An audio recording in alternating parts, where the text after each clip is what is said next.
So, okay guys, eto another day, another vlog tayo. So yan guys, bali waiting tayo dito sa school ng anak ko. I have 2 hours. So iniisip ko pa kung ano yung gagawin ko guys. Kasi halos kumpleto na yung tindahan natin, pansin nyo naman. Dun sa last vlog ko, nakapamalingki na tayo at nakapang-grocery na tayong konti. So ito guys, habang iniisip ko nga kung ano yung gagawin ko, ito yung pumasok sa isip ko guys. Just want to appreciate our parents. Yun nga, itong regarding sa sasabihin ko sa inyo ngayon, napakaganda. Yun nga. Ah, Let us be a good son to our parents, guys. So yan, bali ito yung topic natin ngayon.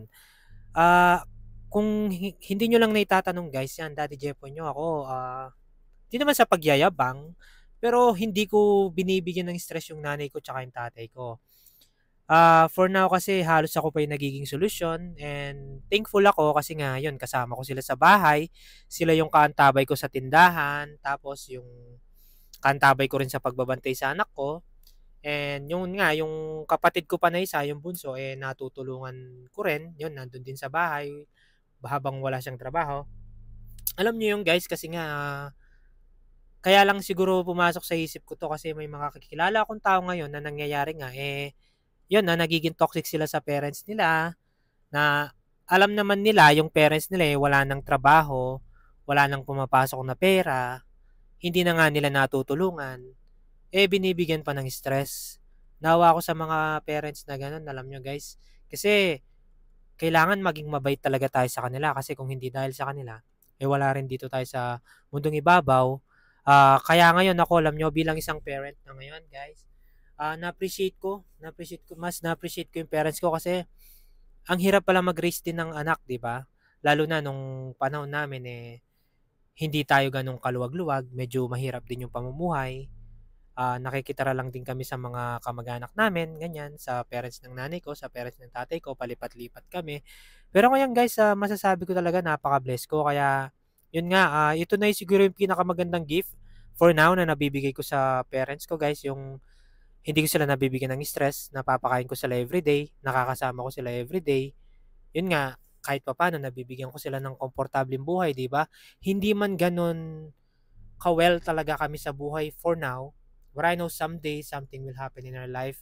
Kaya nga nagga-grind-grind ako, kaya nagha-hustle ako kasi mas gusto ko pa silang bigyan ng mas magandang buhay at ma-experience nila yung bagay na mas maganda dito sa mundong ibabaw. Kaya I always pray to God na sana humaba pa yung buhay nila. And I know naman yung sikreto lang naman dun, 'wag lang natin silang stressin, 'di ba? Kaya ikaw, nako, na nagiging pabigat ka sa parents mo lalo na yung 18 years old ka na, may anak ka na, nag-asawa ka na, naku hintuan mo na 'yan. Kasi maawa ka naman sa parents mo, men. Grabe, 'wag mo siyang bigyan ng stress. Life is so short, you know? So kailangan yung mga oras natin 'yon, gamitin natin ng mas maganda pa para maibigay natin sa ating mga mahal sa buhay. And in the first place, isipin mo 'to, bakit ba bakit ba nag-i-strive ka sa buhay? Ano ba yung purpose mo? Bakit mo ginagawa 'tong mga bagay na 'to? 'Di ba, lahat naman siguro tayo or meron kung mangilan-ngilan lang, I don't know kung meron talaga.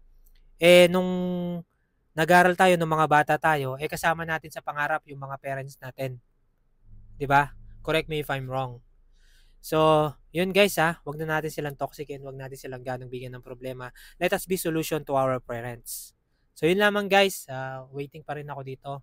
So, ewan ko kung ano pa 'tong mga maiisip ko. Basta something na may pumasok sa thoughts ko, yun ise-share ko sa inyo as long na nakakaganda naman ito and nakakatulong sa inyo. So, yun lamang guys, maraming maraming salamat. Sana may matutunan ka dito, lalong-lalo ka na nagpapabigat sa parents mo. Tanggalin mo na yan, maging mabait ka sa kanila. Huwag mo silang bigyan ng stress kung gusto mong humaba yung buhay nila. So yun lang guys, maraming maraming salamat. Siyempre, finger out kayo sa akin and bye-bye. God bless you po.